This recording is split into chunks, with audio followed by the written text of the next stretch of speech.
మీ ఎలాంటి వ్యాపార ప్రకటనలకైనా వెంటనే మా ఛానల్ సంప్రదించండి. అందరికి నమస్కారం. నేను శిరీష. ప్రస్తుతం మనతో పాటు ఉన్నారు ప్రముఖ ఆధ్యాత్మికవేత్త జ్యోతిష పండితులు రామదాస్ శర్మ గారు. గురుగారితో మాట్లాడుతాం. నమస్కారం గురుగారు. నమస్కారం. గురుగారు, జూన్ మాసంలో మీన రాశి వారికి ఎలా ఉందంటారు? ఎలాంటి జాగ్రత్తలు తీసుకోవచ్చు అంటారు? ఆర్థిక పరంగా, ఆరోగ్య పరంగా ఈ జూన్ 2 కి గురుగ్రహ సంచారం జరుగుతుంది కాబట్టి దాని ప్రభావం ఎలా ఉంటుందంటారు ఈ రాశి వారికి? మీన రాశి వాళ్ళకి గ్రహస్థితి జూన్ మాసంలో ఏంటంటే రాశి మీదనే శని భగవాన్ సంచారం ఉంది. తర్వాత బృహస్పతి 4వ స్థానం నుంచి 5వ స్థానానికి జూన్ 2న సంక్రమణం అవుతుంది. తర్వాత వీళ్ళకి ఏకాదశ స్థానం, ద్వాదశ స్థానంలో 12వ స్థానంలో రాహు సంచారం ఉంది. తర్వాత వీళ్ళకి 6వ స్థానంలో కేతు సంచారం ఉంది. ఓవరాల్గా వీళ్ళ గ్రహస్థితి ఇలా ఉంది. అయితే వీళ్ళకి ముఖ్యమైన గోచార రిజల్ట్స్ చూసుకోవాల్సింది వీళ్ళది శని భగవాన్ సంచారం ఒకటి, బృహస్పతి సంచారం 2 చూసుకోవాలి వీళ్ళకి. అయితే వీళ్ళకి శని భగవాన్ రాశి మీదే ఉన్నాడు కాబట్టి వీళ్ళకి ముఖ్యంగా ఏంటంటే పని ఒత్తిడి చాలా ఎక్కువ ఉంటుంది, వాళ్ళకి ఎక్కువ ఉంటుంది. తర్వాత అనారోగ్యం, దాని ద్వారా అనారోగ్యం వచ్చే అవకాశం చాలా ఎక్కువ ఉంటుంది. ఇది చాలా జాగ్రత్తగా చూసుకోవాలి. ముఖ్యంగా చూసుకోవాల్సింది రాశి మీద అయితే ఎప్పుడైతే శని భగవాన్ సంచారం ఉంటుందో ఆరోగ్యానికి సంబంధించిన ప్రాబ్లమ్స్, అది మానసిక ఆరోగ్యం కావచ్చు, శారీరక ఆరోగ్యం కావచ్చు, ఏదైనా కావచ్చు, అది రాశి మీదకి వచ్చినప్పుడు ఈ సమస్య ఉంటుంది. ముఖ్యంగా ఈ రాశి వాళ్ళకి శని మహర్దశ కానీ గురు మహర్దశ కానీ నడుస్తున్నప్పుడు ఈ ప్రభావం చాలా ఎక్కువ ఉంటుంది కూడా. వేరే మహర్దశలో చెప్పుకోనంతగా ఉండదు. అయితే ఈ 2 మహర్దశలు నడుస్తున్నప్పుడు మాత్రం ఎక్కువ ఉంటుంది. ఇప్పుడు బృహస్పతి 5వ స్థానానికి వస్తాడు వీళ్ళకి 4వ స్థానం నుంచి జూన్ 2న వచ్చినప్పుడు కొంచెం వీళ్ళకి పరిస్థితి మెరుగవుతుంది. అంటే శని సంచారం వల్ల వచ్చే ప్రాబ్లమ్స్ గురు భగవాన్ వల్ల తగ్గుతాయి. ఎందుకంటే రాష్ట్రాధిపతి ఆయన బృహస్పతి కాబట్టి ఆయన 5వ స్థానానికి ఎప్పుడైతే వస్తాడో చాలా మెరుగుతాయి. అయితే తామ్రమూర్తి ఆయన ఇప్పుడు ఈసారి వీళ్ళకి మిక్స్డ్గా ఉంటాయి, 2 కలిసి ఉంటాయి, తామ్రమూర్తి కలిసి ఉంటాయి. అంటే కొన్ని మంచి ఉంటాయి, కొన్ని చెడు ఉంటాయి. అయితే 5వ స్థానంలో గురు సంచారం మంచిదే, ఈ రాశి వాళ్ళకైనా 5వ స్థానంలో మంచిదే. దానివల్ల పిల్లలు లేని వాళ్ళకి పిల్లలు కలిగే అవకాశం ఉంటుంది. తర్వాత క్రియేటివ్ ఇంటెలిజెన్స్ పెరుగుతుంది, అంటే కొత్తగా ఆలోచించగలరు. అంటే ఒక విషయాన్ని అనేక కోణాల్లో ఆలోచించి సమస్యకి పరిష్కారం కొనుక్కునేంత తెలివితేటలు వస్తాయి వీళ్ళకి. తర్వాత ఈ మీడియా రంగాల్లో ఉన్న వాళ్ళకి చాలా బాగుంటుంది. ఎందుకంటే 5వ స్థానంలో బృహస్పతి సంచారం మీడియా రంగం వాళ్ళకి అనుకూలిస్తుంది. వాళ్ళు ఎక్కువ ప్రాజెక్టులు చేస్తారు. అయితే ఇక్కడ ఏంటంటే వచ్చే సమస్య ఏంటంటే రాశి మీదనే శని భగవాన్ ఉండడంతో అది కొంచెం వెనక్కి లాగుతూ ఉంటుంది. అంటే వాళ్ళకి ఎక్కువ అవకాశాలు వస్తాయి, ఆరోగ్యం బాగాలేకపోవడంలో చేయలేరు వాళ్ళు. అలా ఆ ఒత్తిడి తట్టుకోలేక ఎక్కువ తీసుకోలేకపోతారు అనమాట, అది ఉంటుంది. అయితే వీళ్ళు మంచి పరిహారాలు శని భగవాన్ చేసుకుంటే ఇవి కంట్రోల్ అవుతాయి నా ఉద్దేశం.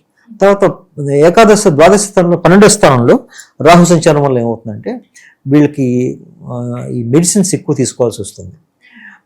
ఆరోగ్యం బాగాలేకపోవడం వల్ల కొంచెం దూర ప్రయాణాలు, కొంతమంది వ్యక్తిగత జాతకంలో రాహు సరైన స్థానంలో ఉంటే వాళ్ళు ఇంటర్నేషనల్ ట్రావెల్స్ కూడా వెళ్ళే అవకాశం కూడా ఉంది. ఇప్పుడు 5వ బృహస్పతి రాగానే ఇంటర్నేషనల్ ట్రావెల్స్కి వెళ్తారు. తర్వాత 6వ స్థానంలో కేతు ఉండడం వల్ల ఏమవుతుందంటే లేని ఆరోగ్య సమస్యని వాళ్ళు ఊహించుకుంటారు కూడా. వాళ్ళు మామూలుగా ఈ సమస్య ఉందని వాళ్ళు టెస్ట్ చేసుకోవడానికి వెళ్తారు, ఆ సమస్య ఉండదు వాళ్ళకి, డబ్బులు ఖర్చు అయిపోతాయి దానివల్ల. కాబట్టి ఏమిటవుతుందంటే లేనివి ఊహించుకొని వాటి ద్వారా ధనం ఖర్చు అయ్యే అవకాశం కూడా ఉంది. తర్వాత వీళ్ళకి ఏంటంటే వీళ్ళ చుట్టుపక్కల వాళ్ళతో కొంచెం మాట పట్టింపులు వచ్చే అవకాశం ఉంది వీళ్ళకి, అది కొంచెం జాగ్రత్తగా చూసుకోవాలి. అయితే వీళ్ళకి ఓవరాల్గా చెప్పాలంటే బృహస్పతి గోచారం చాలా బాగుంది, మిగతా గ్రహాల కంటే బాగుంది. దానివల్ల వచ్చే ప్రయోజనాలు కూడా చాలా ఎక్కువ ఉన్నాయి వీళ్ళకి. మరి విద్యార్థులకు ఎలా ఉంటుంది అంటారండి? విద్యార్థులకి జూన్ 2nd, 3rd వీక్ నుంచి బాగుంటుంది మనకి. ఎందుకు బాగుంటుందంటే విద్యార్థులకి సంబంధించి బుధగ్రహం గోచారం అప్పుడు బాగుంటుంది, అప్పుడు సరైన స్థానానికి ఆయన వస్తాడు. తర్వాత శుక్రగ్రహం కూడా సరైన స్థానానికి వస్తాడు కాబట్టి ఆ కలయికతో వీళ్ళకి బాగుంటుంది.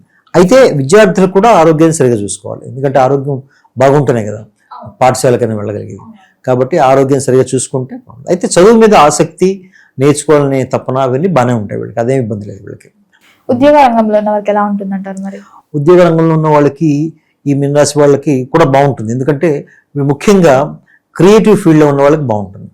అందుకే 5వ స్థానంలో గురువు ఉంటాడు కదా, అంటే మీడియాలో పనిచేసే వాళ్ళకి, లేకపోతే టీచింగ్ చేసే వాళ్ళకి, కాలేజీలో లెక్చరర్స్ కానీ, టీచర్స్ కానీ, ప్రొఫెసర్స్, వీళ్ళందరికీ చాలా బాగుంటుంది. ఎందుకంటే వీళ్ళకి దశమాధిపతి కూడా బృహస్పతే.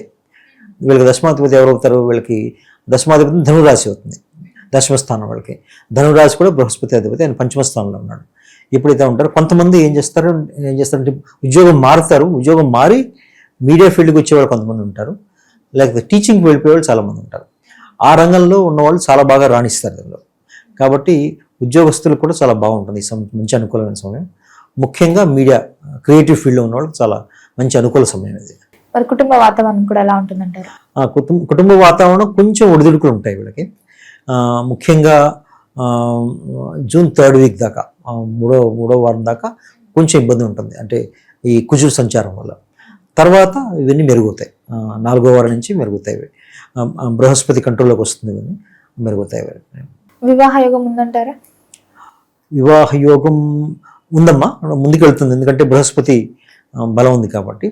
అయితే ఈనాటి శని ప్రభావం వల్ల కొంత డిలేస్ అయ్యే అవకాశం ఉంది, కానీ అయితే ఆయన మీద దృష్టి వస్తుంది ఇప్పుడు, మన బృహస్పతి దృష్టి వస్తుంది కాబట్టి ఆ ప్రాబ్లమ్స్ కూడా తగ్గుతాయి. ఇప్పుడు తగ్గేసి వీళ్ళకి ముందుకు వెళ్ళే అవకాశం ఉంది. అయితే ఇది జూన్ 3rd వీక్ నుంచి అది బాగుంది, ఆ అవకాశం బాగుంది. ఎందుకంటే వివాహోగం కావాలని వీళ్ళకి బుధుడికి సంబంధించిన గోచారం బాగుండాలి. అది జూన్ 3వ వారం నుంచి కొంచెం మెరుగు అవుతుంది. అప్పుడు వీళ్ళకి ముందుకు వెళ్ళే అవకాశం ఉంది. పిల్లలు లేని వాళ్ళకి సంతాన యోగం కూడా బాగుంది, ఎందుకంటే పంచమ స్థానంలో బృహస్పతి ఉచ్చస్థితిలో ఉన్నాడు కాబట్టి చేసిన ప్రయత్నాలన్నీ ఫలించే అవకాశం ఉంది వీళ్ళకి. పెట్టుబడులు పెడదామన్నా, కొత్తగా వ్యాపారం స్టార్ట్ చేద్దామన్నా చేయొచ్చు అంటారా ఈ మాసంలో? ఈ పెట్టుబడులు పెట్టచ్చు, ఎందుకంటే బృహస్పతి పంచమ స్థానంలో ఉన్నాడు కాబట్టి వీళ్ళ ఆలోచన సరళి కరెక్ట్గానే ఉంటుంది. మార్కెట్ని కానీ అవి సరిగా అంచనా వేయగలరు. కాబట్టి ఈ ఇన్వెస్ట్మెంట్స్, స్టాక్ మార్కెట్స్ ఇట్లాంటి వాటిలో ఇన్వెస్ట్ చేసేవాళ్ళు, తర్వాత బెట్టింగ్లు అని చెప్పను కానీ అలాంటివి దానికి సమానమైనవి చేసేవాళ్ళు ఇవి సక్సెస్ఫుల్గా చేయగలరు. అయితే కొంచెం రిస్క్ కూడా ఉంటుంది, ఏలినాటి శని ప్రభావం వల్ల కొంచెం రిస్క్ ఉంటుంది. రిస్క్ కంటే రిజల్ట్సే ఎక్కువ ఉంటాయి కాబట్టి ఎటువంటి సందేహం లేకుండా చేసుకోవచ్చు, ఇన్వెస్ట్మెంట్స్ చేసుకోవచ్చు. ఆర్థిక పరంగా ఎలా ఉంటుందంటారు ఈ రాశి వారికి?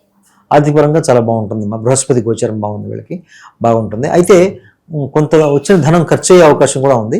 ఖర్చుకుంటే రాబడి ఎక్కువ ఉంటుంది కాబట్టి డెఫినెట్గా వాళ్ళు మిగిల్చుకోగలుగుతారు వీళ్ళు. ఆరోగ్యపరంగా కూడా ఎలా? ఆరోగ్యమే కొంచెం ఇబ్బంది వీళ్ళకి, ఎందుకంటే రాశి మీద శని భగవాన్ సంచారం ఉంది వీళ్ళకి. ఏలినాటి శని ప్రభావం ఉంది, ఏలినాటి శని ప్రభావం ఉంది, రాశి మీదే ఉంది. అది రాశి మీదే ఉంది కాబట్టి దానికి సంబంధించిన ఆరోగ్య సమస్యలు వస్తాయి. ముఖ్యంగా ఎక్కువ ఒత్తిడి వల్ల వచ్చే సమస్యలు చాలా ఎక్కువ ఉంటాయి, పని ఒత్తిడి వల్ల వచ్చే ఉంటాయి. కాబట్టి కొంచెం మెడిటేషన్ లాంటివి చేసుకోవడం, మామూలుగా మనసుకు ఉల్లాసం ఇచ్చే కార్యక్రమాలు చేయడం వల్ల కూడా కొంచెం ఆరోగ్యం మెరుగయ్యే అవకాశం ఉంది. మరి గురుగారు ఈ మాసంలో ప్రథమార్థం బాగుంటుంది అంటారా? మొదటి 15 రోజులు, ద్వితీయార్థం ద్వితీయార్థమే బాగుంటుంది, ఎందుకంటే బృహస్పతితో పాటు మిగతా గ్రహాల గోచారం కూడా మెరుగవుతుంది అప్పటికి. అంటే చెప్పాలంటే శుక్రుడు కూడా 8వ తేదీ తర్వాత కర్కాటకం గురుతో కలిసి వస్తాడు, అది బాగుంటుంది. పంచమంలో గురు శుక్రులు ఇద్దరు ఉండడం కూడా యోగం అది. తర్వాత బుధుడు కూడా కలుస్తాడు, కాబట్టి 3 గ్రహాలు కలుస్తాయి కాబట్టి అదొక మంచి యోగం ఫామ్ అవుతుంది. సో అప్పుడు అంటే జూన్ 15 తర్వాత, అమావాస్య తర్వాత వీళ్ళకి చాలా బాగా ఉంటుంది. అంటే నిజ జ్యేష్ఠ మాసంలో వీళ్ళకి బ్రహ్మాండంగా ఉంటుంది. గురుగారు మొత్తం మీద మరి మీనరాశి వారందరూ ఈ మాసం అంతా ఏ దైవాన్ని పూజించవచ్చు అంటారు? ఎలాంటి పరిహారాలు చేసుకుంటే ఈ మాసం బాగుంటుంది అంటారు? వీళ్ళు ముఖ్యంగా చేసుకోవాల్సిన పరిహారాలు శనికి సంబంధించిన పరిహారాలు చేసుకోవాలమ్మా. ఏలినాటి శని ప్రభావం తగ్గించుకోవాలి. బృహస్పతికి అక్కర్లేదు వీళ్ళకి, బృహస్పతి బాగానే ఉంది వీళ్ళకి. శని భగవాన్ సంబంధించి, తర్వాత రాహుకేతులకు సంబంధించి చేసుకోవాలి. శని భగవాన్ సంబంధించి ఆయన స్తోత్రాలు చదువుకోవచ్చు, లేదా హనుమాన్ చాలీసా లాంటివి చదువుకోవచ్చు, లేదా పరమేశ్వరుడు సంబంధించిన స్తోత్రాలు ఏమైనా చదువుకోవచ్చు. శనివారం రోజు తైలాభిషేకం నెలకు ఒక్కసారి చేసుకున్నా మంచిది. లేదా అది కూడా ఇవ్వలేకపోతే ఏ శివాలయంలో పూజకి తైలాన్ని సమర్పించవచ్చు, అది కూడా మంచి ప్రభావం చూపిస్తుంది. తర్వాత రాహువుకు సంబంధించిన పరిహారం అంటే వీళ్ళు దుర్గామాత ఆరాధన చేసుకోవచ్చు. రాహుకేతు స్తోత్రాలు కొన్ని ఉంటాయి, ఆ స్తోత్రాలు చదువుకున్నా కూడా చాలా వరకు వీళ్ళకి ప్రయోజనం ఉంటుందని నా ఉద్దేశం. గురుగారు మొత్తం జూన్ మాసంలో మీనరాశి వారికి ఎలా ఉంది, ఎలాంటి జాగ్రత్తలు తీసుకోవాలి తెలియజేసినందుకు ధన్యవాదాలండి. ధన్యవాదాలమ్మా.